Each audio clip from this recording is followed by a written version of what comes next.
Okay, I guess we're a minute in. Um, I'll hand it over to Deborah and Stephanie on our team.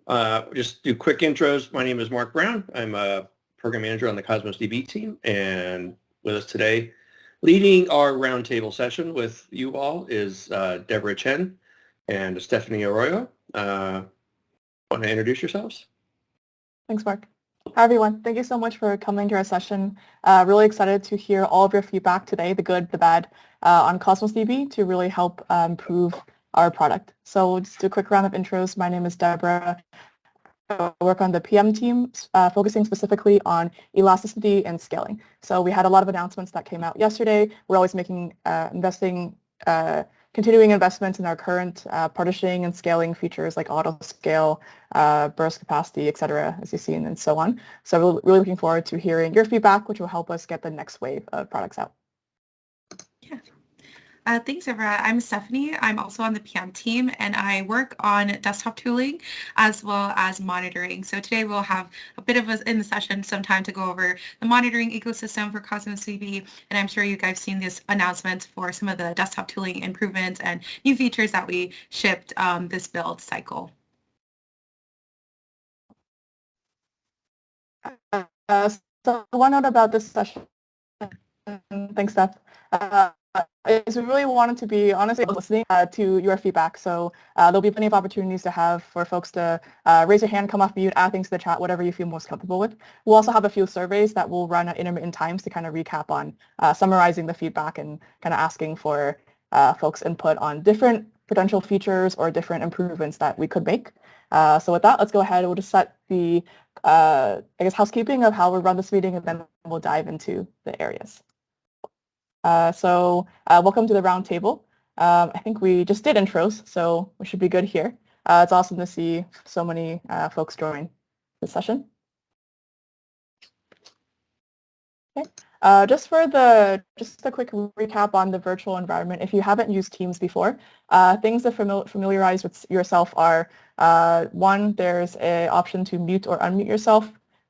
There's option to turn your camera on and off. There's also, if you want to raise your hand or react to something, you can also see who the people are in this meeting as well. So if you haven't used Teams, feel free to familiarize yourself with that interface. Cool.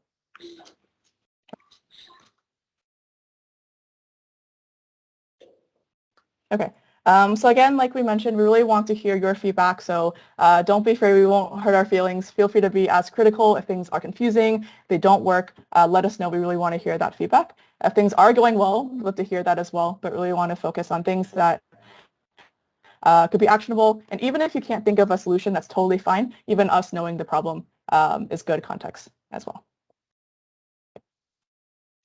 One key thing to highlight here is we do have the Microsoft Code of Conduct. So this is the same one you probably signed up for in the build conference. So just reiterating here before we go forward.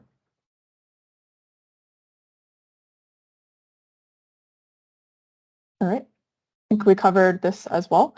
So let's go ahead and dive into the first, dive into what we're going to focus on today. So for Cosmos DB, today we have 5 topics that we've broadly prepared that we'd like to get your feedback on. Now, I know we have a limited amount of time, so most likely we're going to focus on where we see the bulk of the energy and feedback is. So we'll get through at least the first 3. That said, if there are any particular areas that you're very passionate on, I think the order of everything, it's serverless, then autoscale, then monitoring. Feel free to let us know in the chat. We can always follow up offline afterward if there's more feedback we're able to get to in this session. All right. Cool. And before we get started, just wanted to, maybe we'll just quickly check out the Teams functionality, just as a show of hands. So you can just raise your hand or thumbs up or anything react. How many folks here are actively using Cosmos DB or have used that at some point in the past?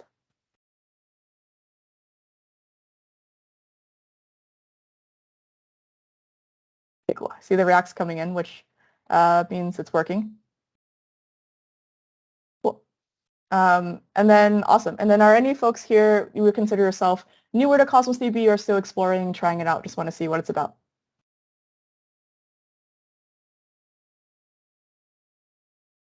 awesome to see those folks as well. At any point in time, if we're kind of relying on concepts that might be unfamiliar, feel free to ask in the chat, and whoever is not speaking at the time, Mark, Steph, or myself, will try to answer and get the feedback. All right. All right, so the first thing we like to do is to get feedback on Cosmos DB serverless. So serverless is a consumption-based offering where you only get billed for the RUs and storage that you actually consume. So this is a pretty big departure from typical Cosmos DB provision throughput accounts, where you provision the throughput or the performance that you want. It's guaranteed, but you use it, you get billed for it whether you really fully utilize it or not. With serverless, it's really, you only get billed for the RUs and storage you consumed. Today, the public pricing is 25 cents per GB per month, USD, and then 25 cents per 1 million R. Is that there's no guarantees on latency. So unlike the provision throughput models that have SLAs of less than 10 milliseconds for point reads at P99, it guarantees you'll get a certain amount of throughput that you provision. Serverless has no such effort. So it is typically recommended for more moderate performance requirement workloads or workloads where you have only occasional traffic where serverless makes sense. Availabilities are the same for a single region, 3 nines without AZ and 99.95 with AZ. So a quick recap on so now we really want to get into some of your experiences on serverless and what announcements we have, and then your feedback as well. So today, serverless is single region, and by default, new containers can have 50 GB of storage in each container. We did just announce yesterday in preview that containers can now have up to 1 terabyte of storage. So if you're interested in using that, if you have a use case for that, you can register for the preview in the Azure portal, and we'll onboard you. Okay. So the first question we have for you are questions. I really just want to understand overall, if you have been using serverless, what has your experience been, the good, the bad? What scenarios do you typically use it for? And then what kind of performance do you typically need or target for these workloads? So feel free to raise hands or just come off mute or add meeting in the chat, whichever is more comfortable.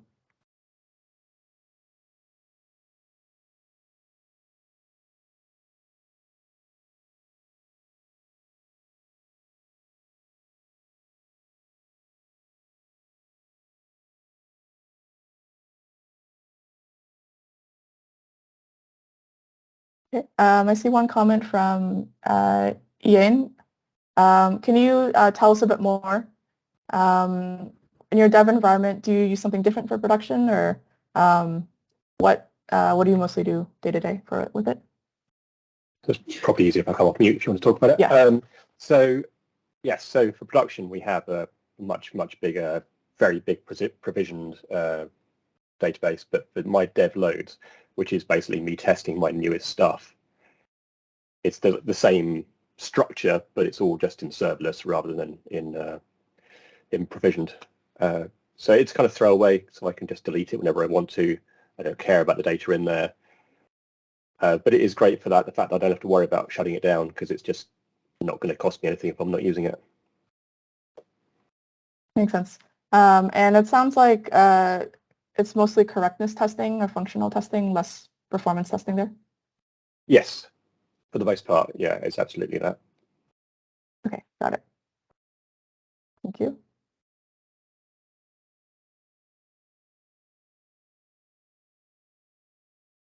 Diego, I think your comment's very interesting.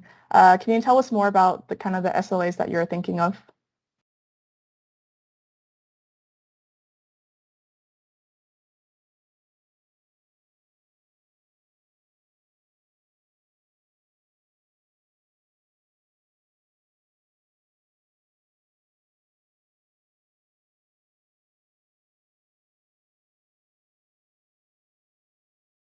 Okay. While we wait for Diego, just have a couple other comments from Kumar. So you mentioned that you like to start in serverless for a POC, and it doesn't have geo-replication. Can you tell us more about how your serverless requirements or your production requirements differ from what you might look for in serverless? Yeah, if you consider an enterprise grade application, like obviously, like we would be thinking of an availability perspective, right? So from that perspective, like it makes sense to go with either the manual or the autoscale provision mode, rather than going in the serverless mode, which will be in a single read here only. So that is where like most of the use case, like we prefer to use that for the initial stage of our development. Okay, so it sounds like what you're really getting from provision throughput manual and autoscale is the ability to add second region to get higher HA than serverless. Exactly. Got it. Okay, thank you.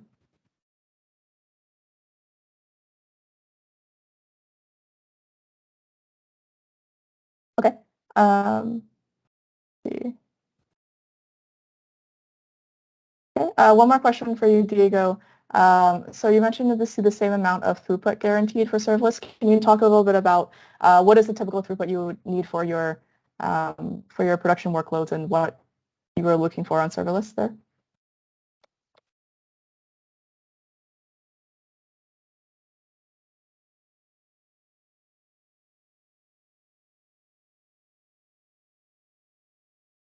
Okay, sounds good. We actually have some questions on, I guess, a premium version of serverless coming up, so we can cover that in more detail in a bit. Okay, so thank you so much for this feedback. Sounds like we've got a couple responses for dev test. It's good because you don't have to worry about tearing it down. It's good for functional correctness testing. And then things that are preventing from using in production are more of having higher availability by not having being able to add a second region, potentially some better throughput guarantees and other SLAs. Okay.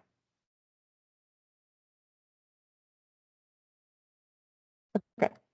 One more question on this is, has anyone here considered or used serverless for multi-tenant workloads specifically? And if so, what went into your decision whether to use it or not?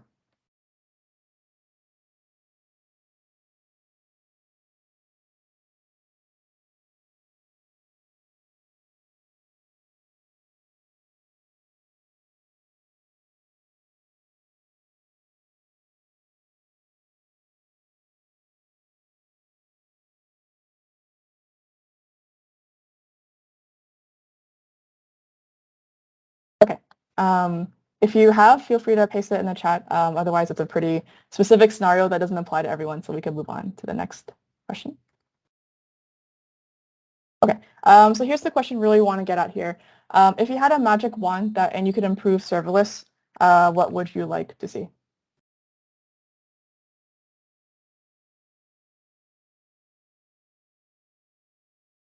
Just taking some notes. I'll grab the ones that have already been mentioned, but if you have any other things, please just take 1 minute and let folks type in things into the chat that they're interested in.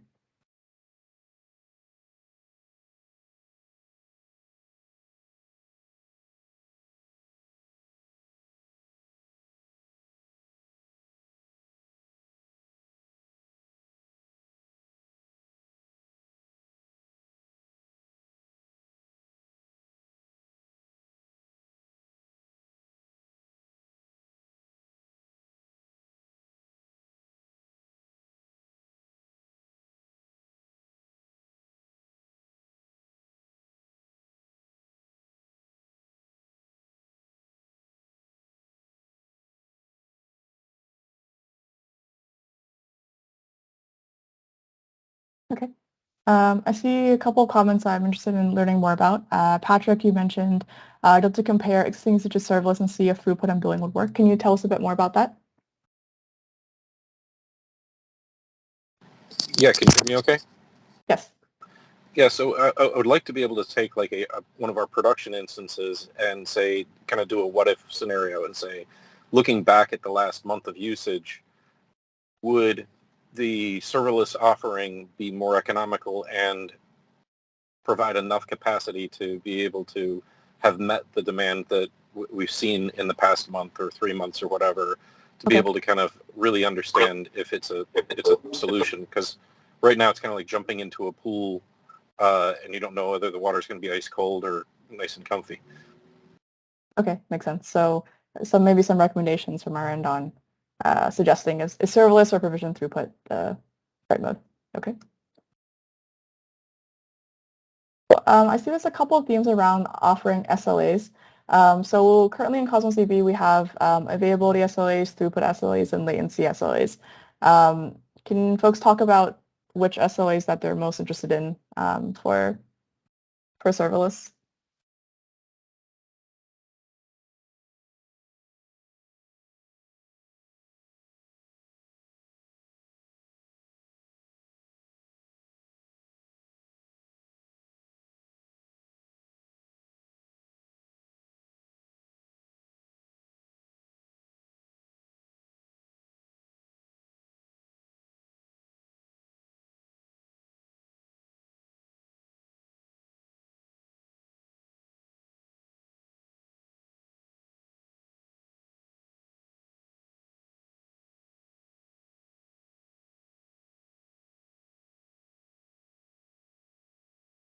Okay.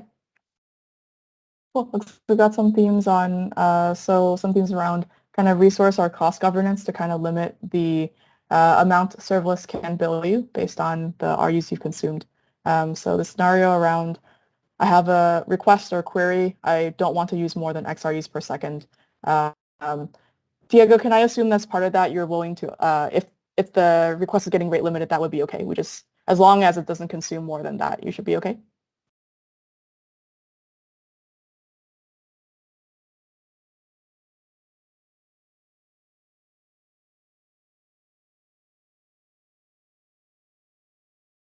Okay, tell me more. If it's not on, what's like the typical throughput requirement that you're looking for these types of workloads? If you had to ballpark it in terms of RUs.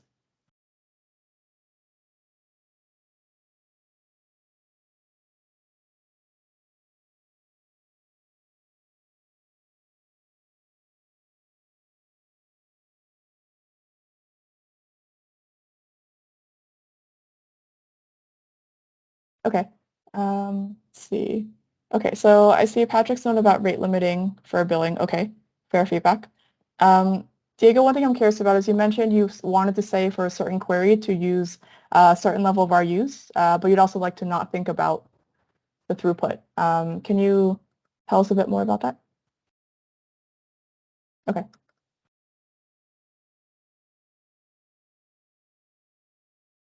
Okay. All right. Thanks all for that. So one more follow-up question before we get into the survey is, suppose we can make some investments to make serverless either cheaper or potentially, but it might have a trade-off in terms of performance, latency, throughput. Alternatively, perhaps we could also improve our serverless offering, but in order for us to offer it at that level, we may have to potentially increase the cost to help ensure the compute to like meet SLAs and guarantees and things like that. So just broadly, you can feel free to paste in the chat. Just in principle, if you had to choose between taking the current serverless offering with the current price and current performance characteristics and guarantees versus a new serverless offering that was even cheaper, but might have potentially lower performance characteristics versus a higher, maybe more premium version of serverless that maybe had some guarantees on particular SLAs. Broadly, which ones would make the most sense for your use cases? Feel free to just type A, B, or C in the chat.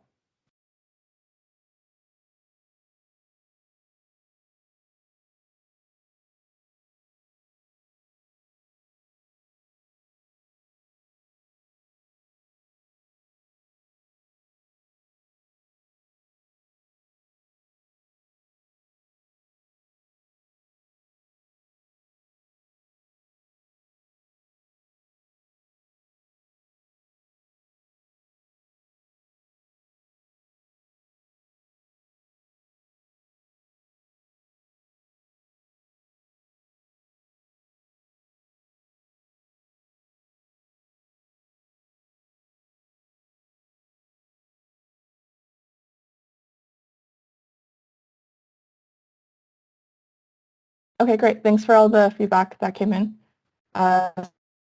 Sounds like, obviously, I think in the ideal world, we have everything, right? There would be no trade-offs. But it sounds like there's certain things are acceptable in dev test environment, things that you really like for production, and depending on your workload, it might need one or the other.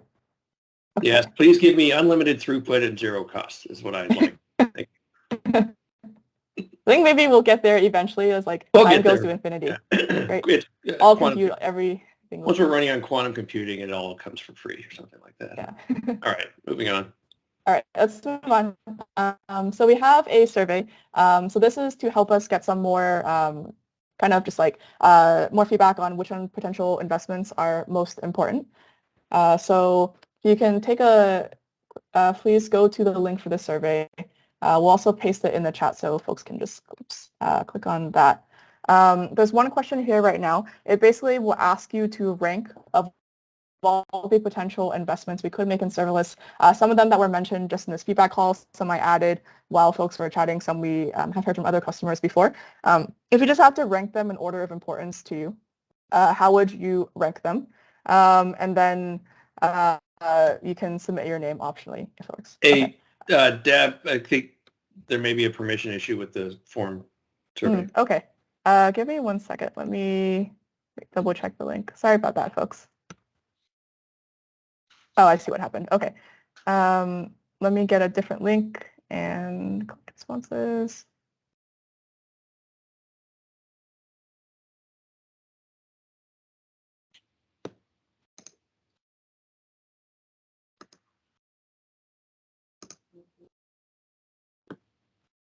Okay.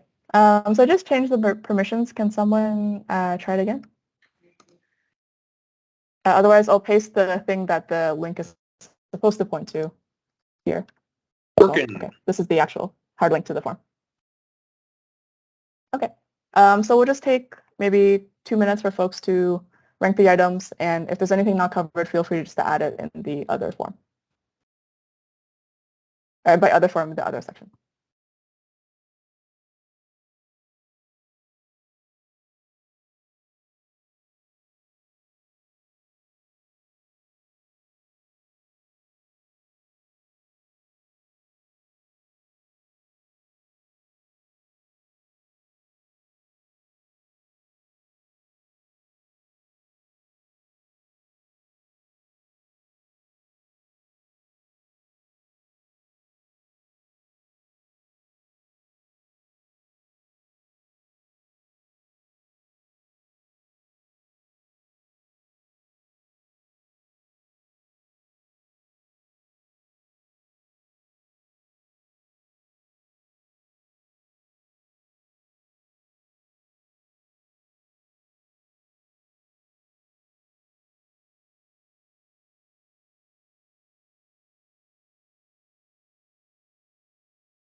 All right, I'm starting to see the responses come in. That's awesome. Let's give it, say, how many folks are there?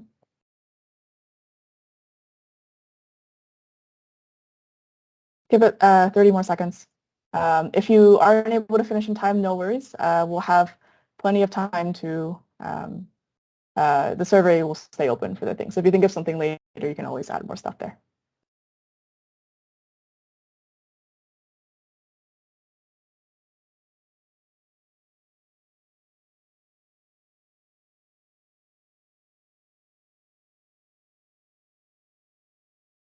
Cool. I think we're at 11 responses, which is really great.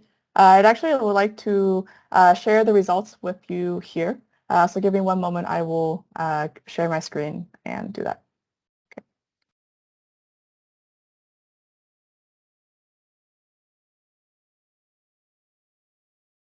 Give me 1 second.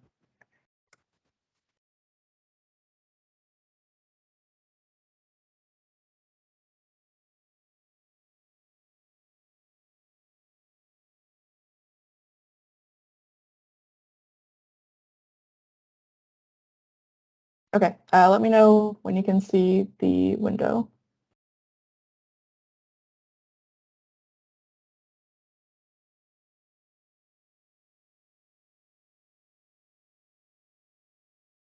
Okay, can folks see this window?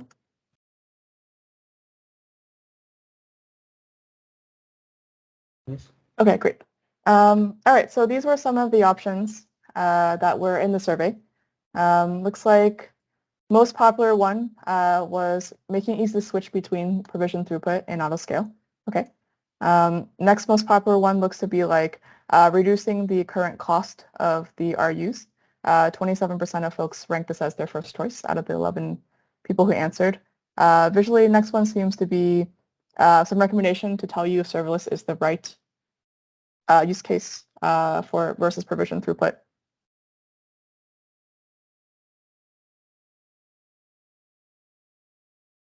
Okay.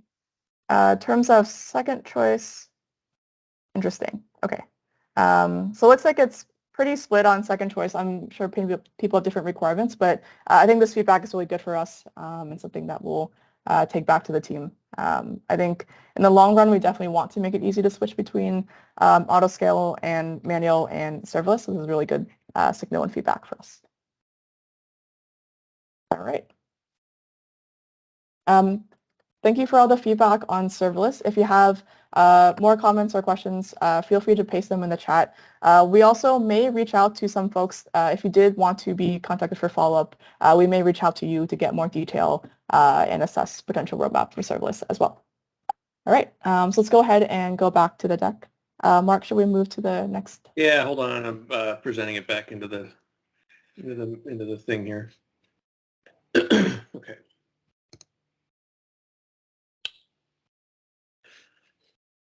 And okay, what slide? We were on 30, I think. Okay, you got it. You'll have to scroll it up to 30. Good.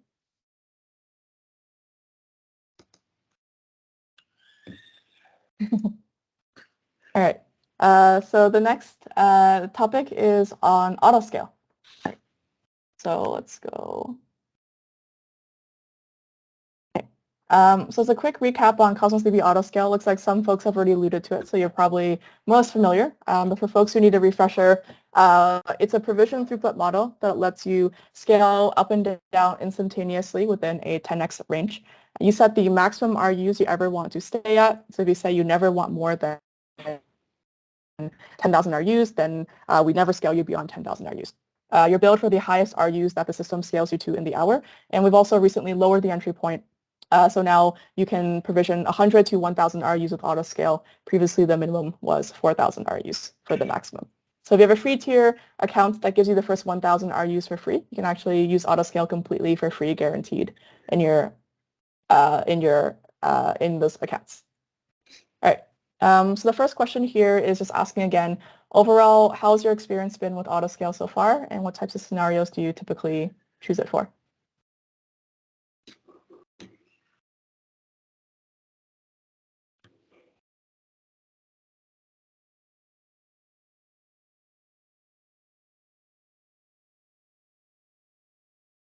Feel free to go off mute and share verbally, or if you like, you can paste things in the chat as well.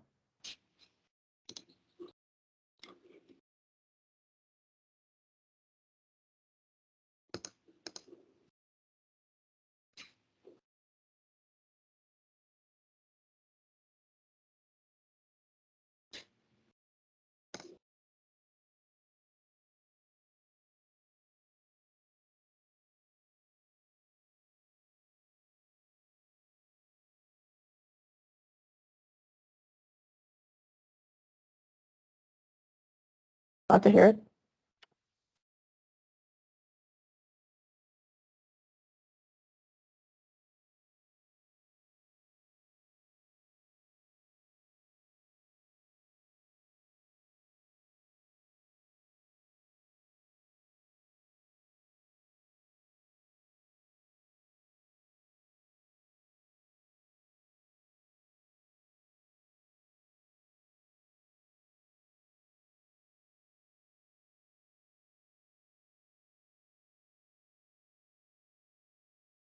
Okay.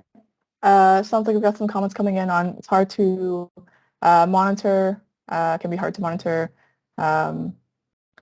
use in the beginning for unknown workloads or unknown scale requirements. Rasmus, is it fair to say afterward, would you eventually switch to manual throughput, or how do you change it after the initial stage?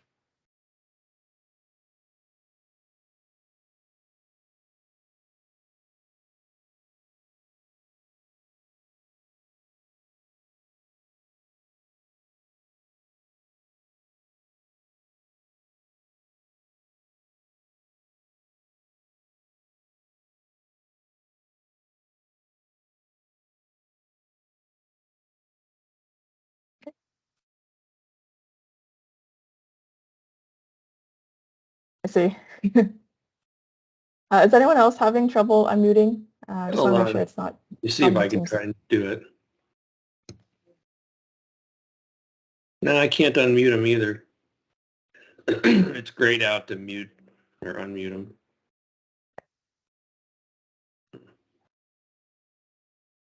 Okay.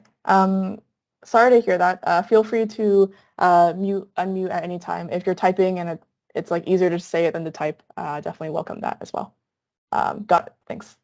Cool. Glad to hear autoscale save money. That always makes us happy to hear that. So along the same themes, if you had a magic wand to improve autoscale, what would you like to see?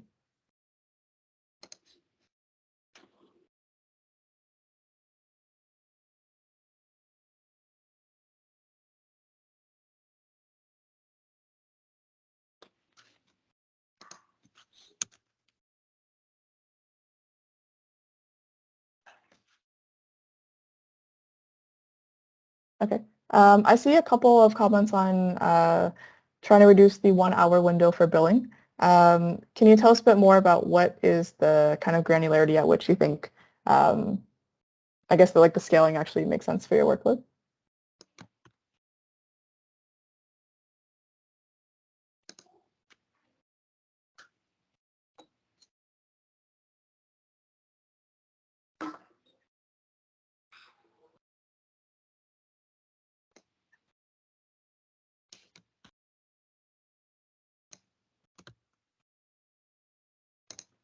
Okay. Looks like some feedback on recommendations for the right size, the RU's provision.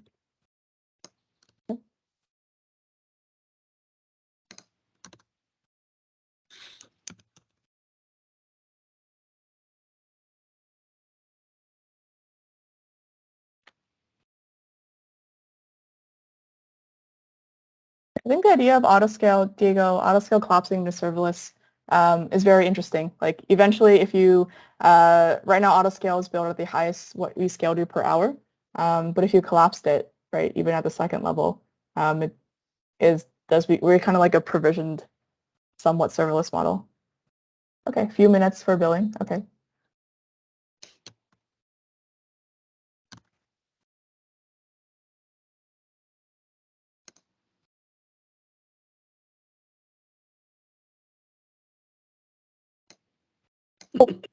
Keep the feedback coming in.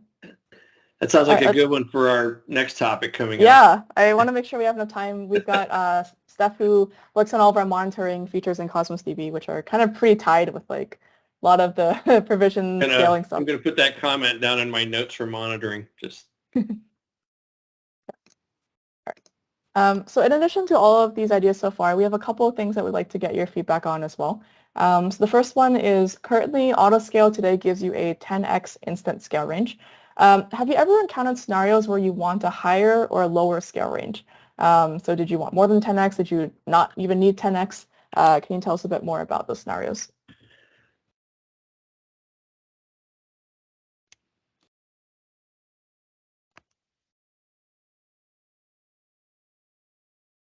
Feel free, maybe folks can just also react as well. Has anyone needed more than 10x scale range, or you felt like autoscale wanted more than that?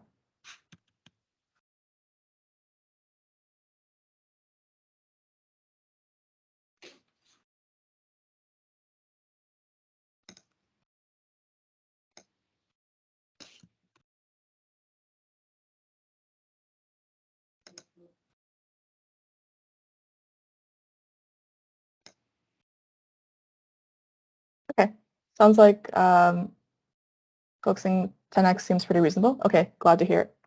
All right, let's move on. Next question is, have folks considered adding a second region for Cosmos DB, and what contributed to your decision to do so or not?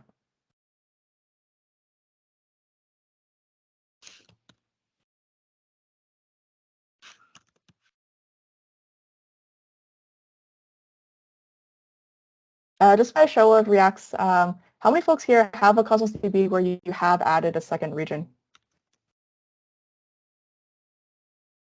Okay. And anyone consider adding a second region but eventually decided not to?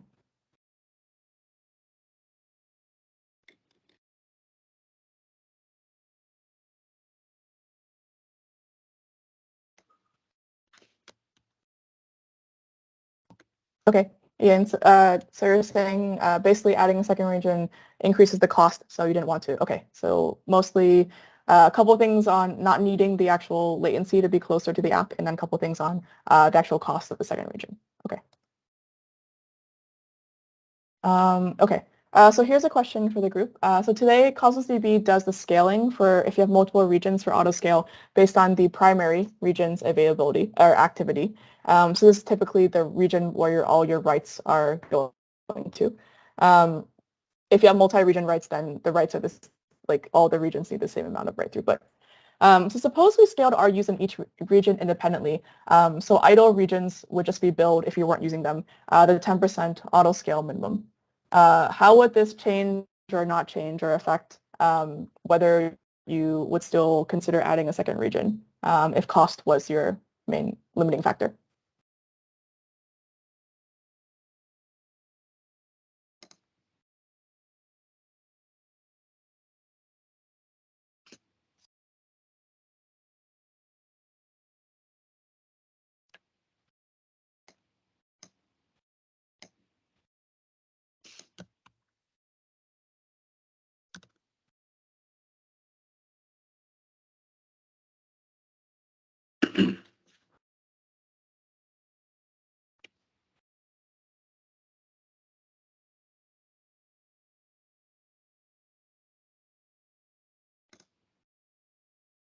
Okay.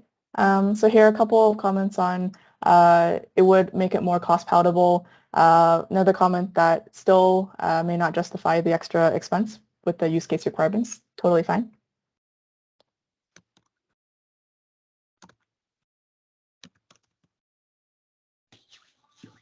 All right. If you have more thoughts, feel free to add them to the chat. Otherwise, we'll go to the next question here. Is today Cosmos DB scales the container instantly to the max RUs when the usage reaches 100% in a certain time window. The max RUs to your container are available instantly. So if you do have a sudden spike, there's no reactive waiting time to scale up to the max. The max is always available there. Suppose we wanted to look into potentially changing the scaling algorithm. Options include we could scale more conservatively. So there might be potential for more 4029s. But because the scaling is a bit more conservative, the cost could be lower, right? You might have some 4029s, but you don't get as much perf, but you don't pay as much. How would this affect your decision to use or not use autoscale? Do you prefer this scheme, or do you like the instant thing we have now? Okay. Okay, glad to hear. Like hearing these strong opinions.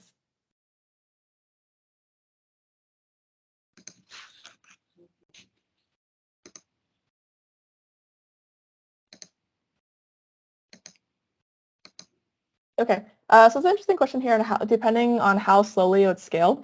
I know it's hard, it's a little abstract, but if you had a sense of the reaction time, if it was in like a minute, 5 minutes, 10 minutes, like 30 seconds, what is the, like what's a good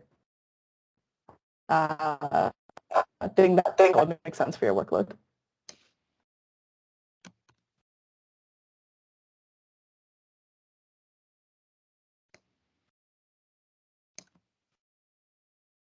Okay, so it sounds like, yeah, still wouldn't want that. Okay. Few seconds. Okay. Yeah, I guess few seconds and instant, I think are, I mean, they're not exactly the same, but they're more or less pretty similar to what we have today. So, okay. Thank you for that feedback. Feel free to paste any other ideas you have for things you want to see in autoscale. Otherwise, we'll move to the survey section again.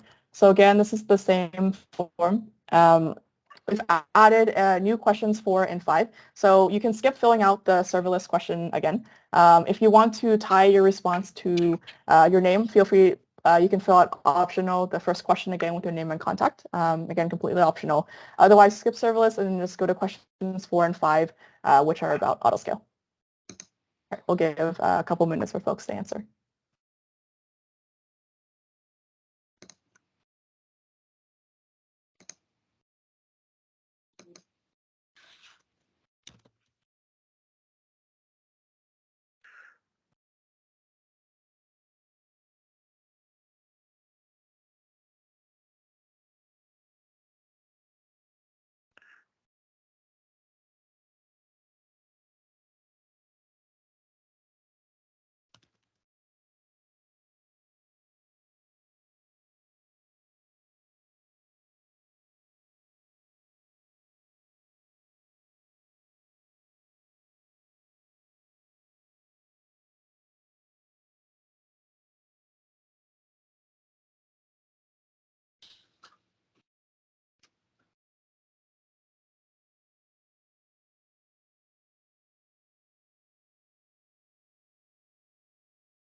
By the way, it looks like folks are seeing the questions because I see responses coming in, but if you aren't, make sure you refresh the forms page and the questions should be there.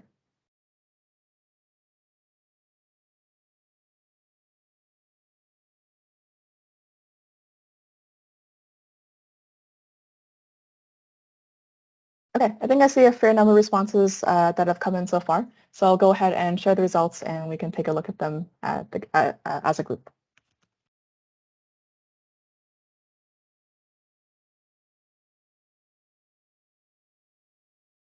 All right.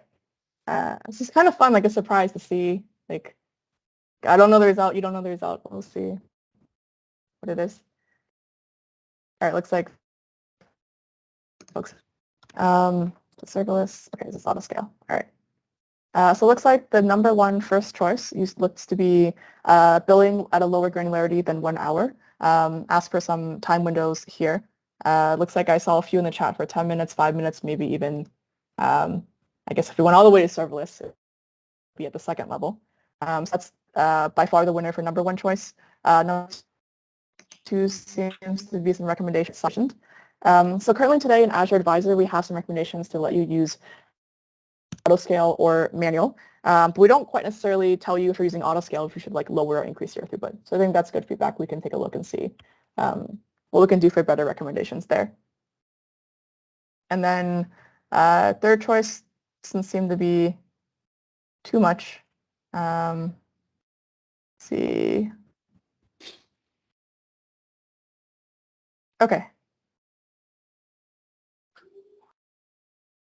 Okay, it looks like billing is the most popular one here.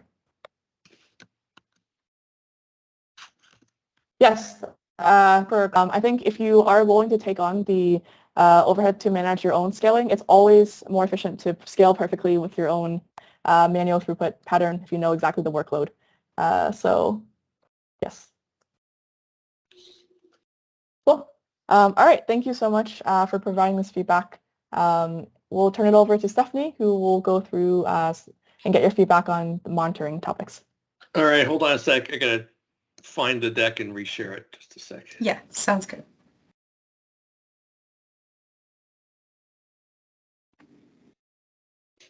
All right, present should be coming your way, and then I think you're going for slide 32. Yeah, let's see.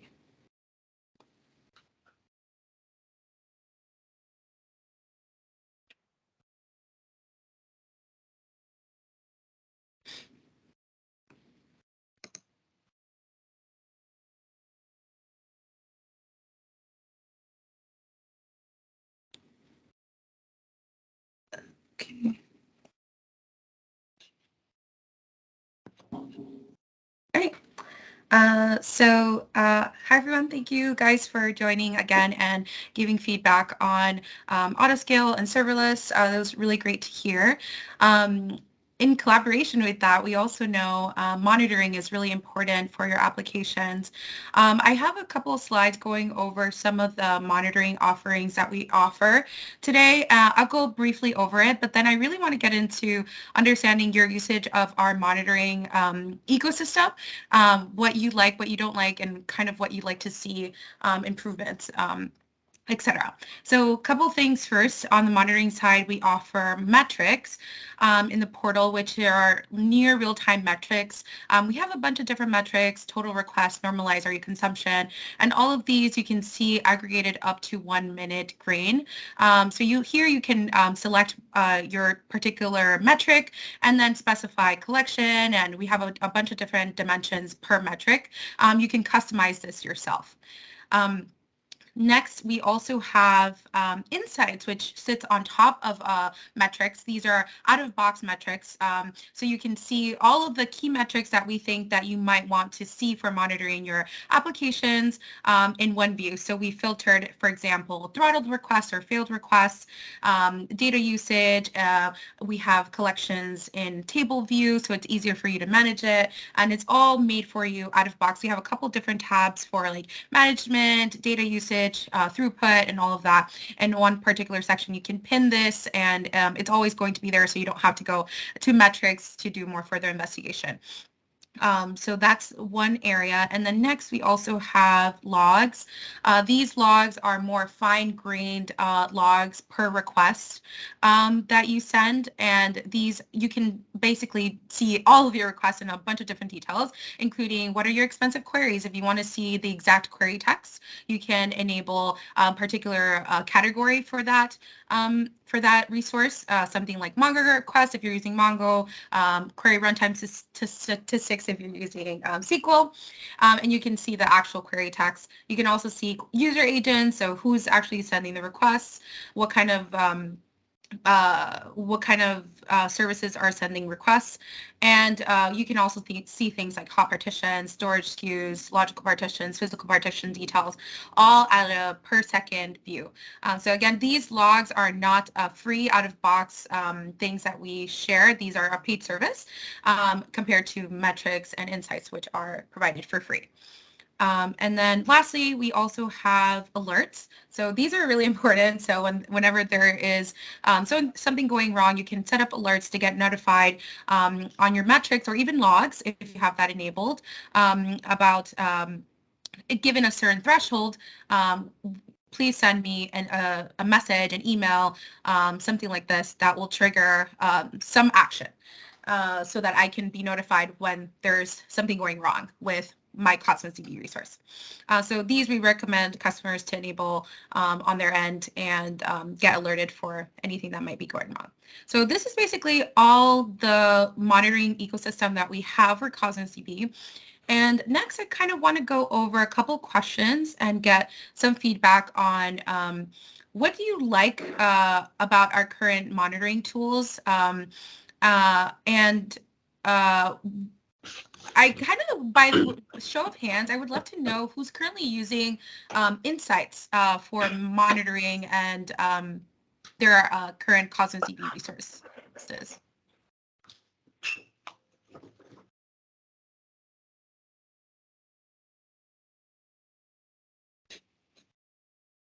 Okay. Hey, Stephanie, while people are working on their answers to that, just a couple of questions in the chat.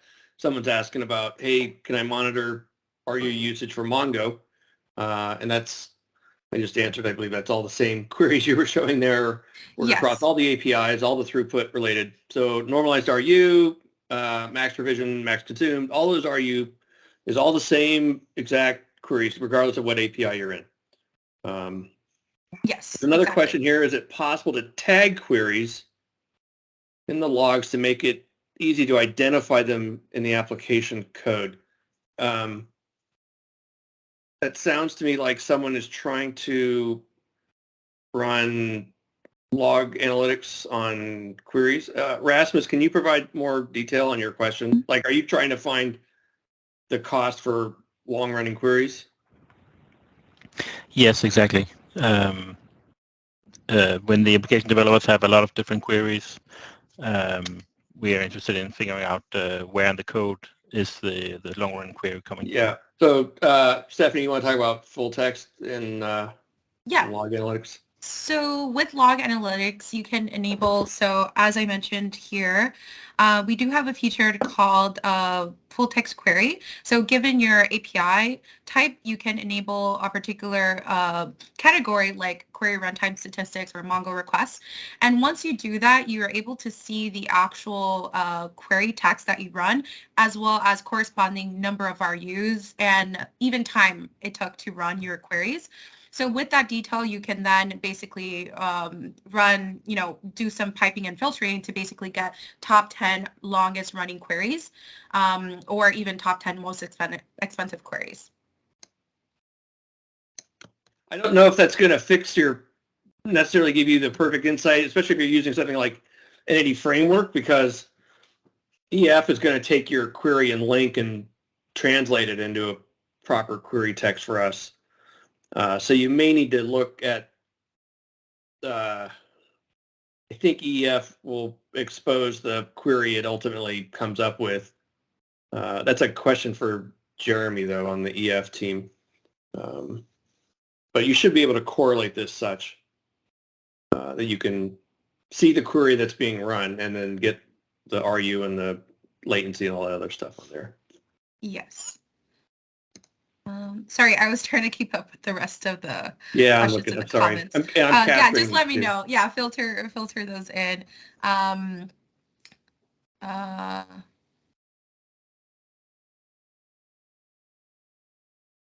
Yeah, so I see a comment about current logging is very expensive. We have heard that feedback in the past with when you turn on log analytics. There are actually new features out on the log analytics side where you are able to perform something called KQL filtering. So given a particular filter, you can select, say, we only want queries that are over X RUs or over X amount of milliseconds. You can only filter into your logs workspace only those particular queries for troubleshooting. So that will definitely cut down a lot of your costs on that section. I love that. I've never seen so many hearts go up all at once. Yeah. For sure. I will send over some links on how to enable that feature for you. Yeah, and let's see. I also had a couple other follow-up questions. Beyond just log analytics, I would love to learn more about what other tools or services outside of Azure do you guys use for monitoring your Cosmos DB resources? And this is something that we can take into account for, having some further efforts into other areas as well for monitoring. Yeah, just feel free to type it into the chat.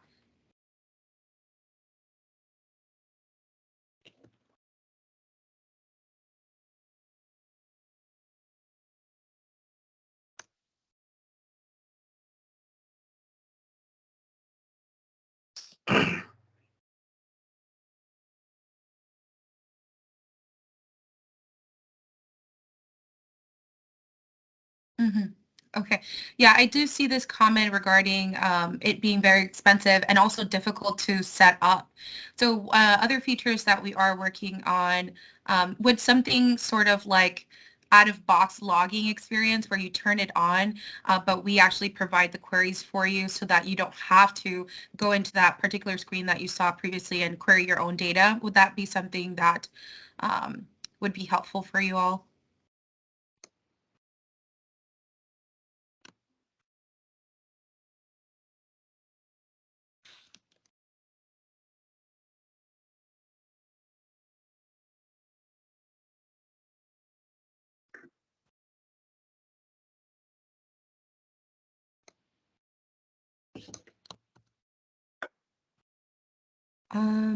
Yeah, also I see a comment regarding enabling joins for basic logs to join data plane requests and query runtime statistics. Is this regarding the activity ID? Yeah, if you can provide more detail about the joining issue here.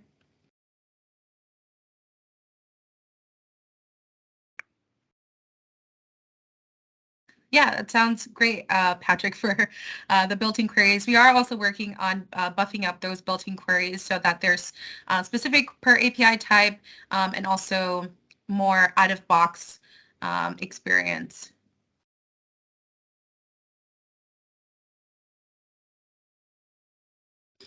So, Ian, is that something that you're looking for, basically like an out-of-box, like at scale monitoring view? So that you don't have to go through each resource checking usage. Is that what you're referring to there?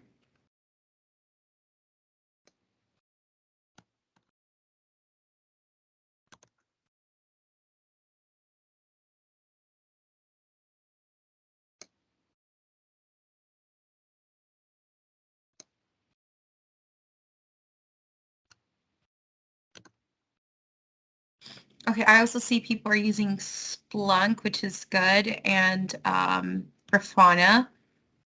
I saw a comment about the Azure managed Grafana and our log analytics. That's definitely some goodness right there, I would say. Yeah. Also Datadog-ish, Patrick.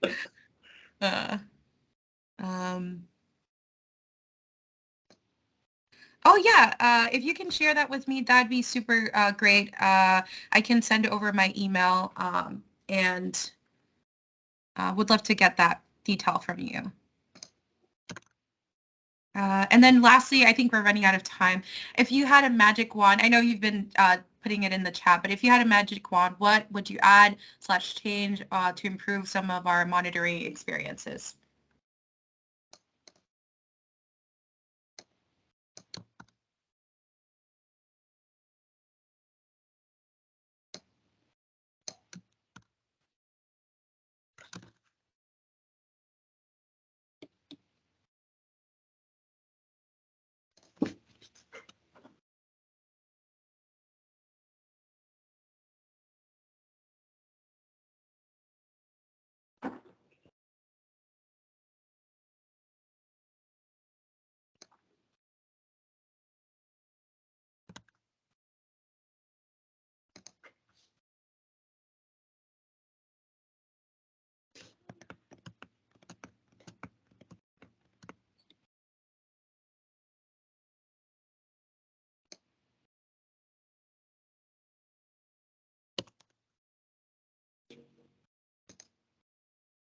Okay, I also see Elasticsearch.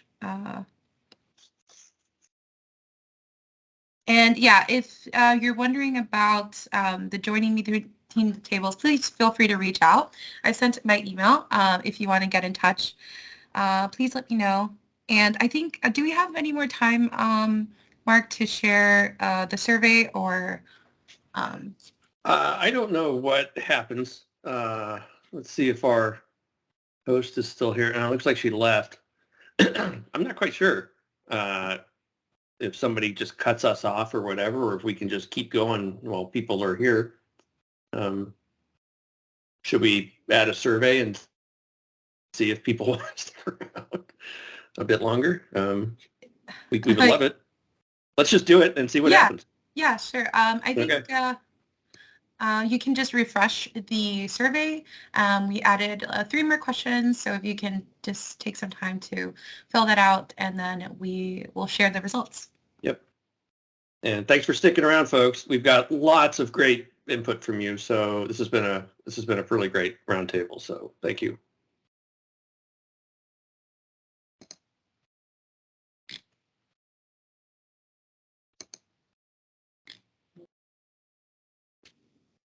You reshare the link? Oh, sure.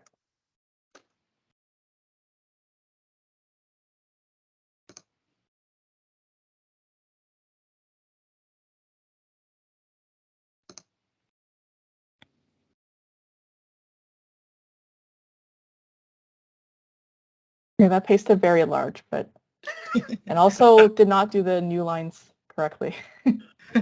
Teams and cut and paste. I don't know. Right, We've had cut and paste now for like 40 years. Teams is still working on it. So. Okay, the trick I always do is paste it in a notepad first and then copy that to Teams. That's it. That's notepad for everything, right? Exactly right.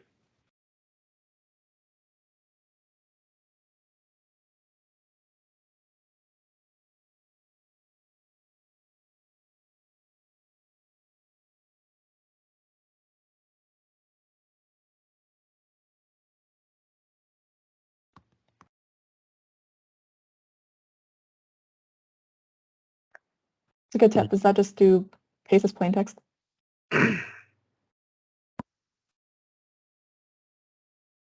Yes, I've heard that tip before too. I keep forgetting it though.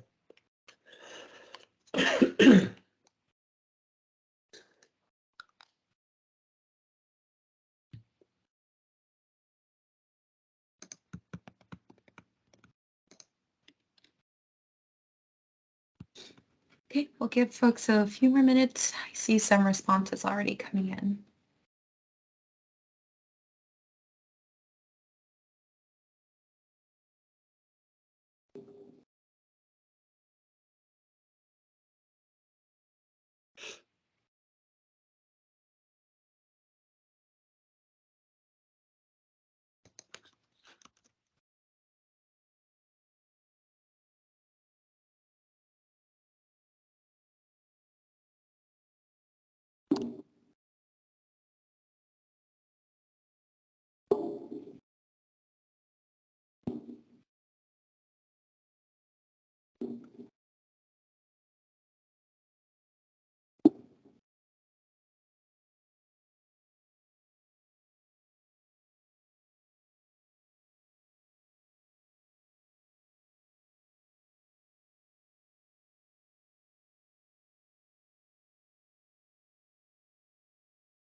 Okay, I'll go ahead and share my screen with some responses. I think we have a pretty good amount now.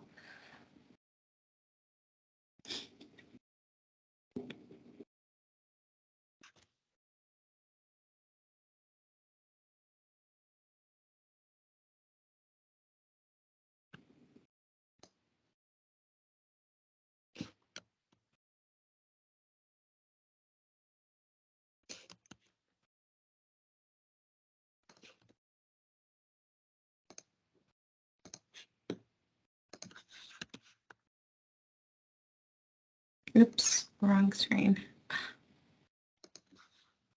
I'll move it quickly. Okay, so here you see top response is we only use Azure for monitoring. That's pretty good. Datadog and also Grafana. And we also see Elastic and PagerDuty. Oh, nice. Cool. In terms of stack ranking, it looks like making log analytics cheaper is the biggest driver for most people here. And let's see, metrics all having 1 minute grain, as well as finding number of physical partitions, it looks like.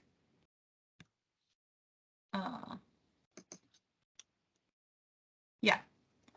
And let's take a look here. Some other responses on recommendations for monitoring on I'm thinking this is more about just giving more intelligent recommendations given usage, etc., usage patterns, how to restructure different things for performance. Also, it looks like throughput graphs are per container.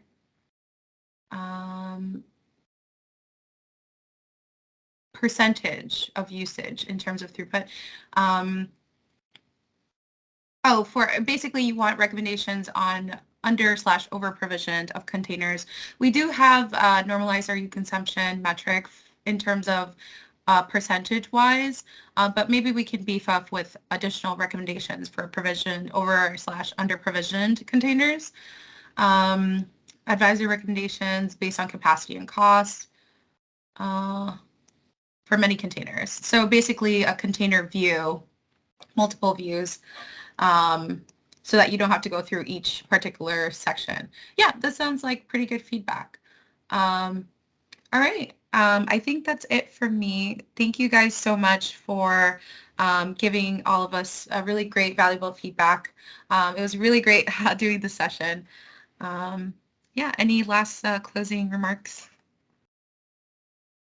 Yeah, I'll just say thanks, folks, for joining us. Oh, sorry, Deb, I just stepped all over you. I was going to say the same thing. Thank you so much. Yeah, it was great getting to connect with you folks and getting your input, your feedback. This is super valuable to us. I don't know if you really realize, but we actually take this stuff and we will act upon it and help us guide what we do and the investments we make in the future. This area is super critical for us. It obviously is a friction point, understanding how to estimate and measure things like throughput, and it's obviously critical for a database like Cosmos because it's the throughput is what handles your request for your data. Yeah, again, really do appreciate your feedback, and feel free to connect to us if you want on Twitter at Azure Cosmos DB. You can also ask questions of us on the Microsoft Q&A site. There's a whole forum in there for Cosmos, and that's monitored by myself and a bunch of other engineers and others. And you got Stephanie's email address now, so feel free to just pepper her with your questions on monitoring anytime. Partition merge, yeah. You could join us. I know Deb's going to talk about it a little bit tomorrow in our podcast. Here, I'll put a link in the chat here. But we're going to do a roundup on all the announcements. Deb has a little, I guess you're not really doing a demo and merge because it's kind of boring watching a script sit there spinning. Yeah. But you can learn more about it. And that's probably a topic we'll do a deeper podcast on, I'm guessing. Something like partition merge. So anyway, come check us out tomorrow. We'll be live and can answer questions on the chat too. I think we also have the Ask the Expert section session later this afternoon. Yep. I don't know if it says Cosmos DB in the title, but come bring your Cosmos DB questions and I think other it's like container apps. cloud native something, maybe? Yeah, cloud native databases. So obviously Yeah. Cosmos DB, right? Just, marketing people come up with these titles. Sorry. So, but it's cloud native something, something. Ask the experts. We'll all be there, I think, right? Deb and Steph, are you going to be there? I'm going to be there. Yeah, I think I might be there. Okay. Great. Okay. I think that's it. We're definitely way over time, but thank you everyone so much for joining us. Good connecting with you even virtually. Hopefully again someday back in person we will be at this. Thanks again everyone, and see you next time. Thank you so much. Have a good Have a great one. build. Bye-bye everyone. Bye.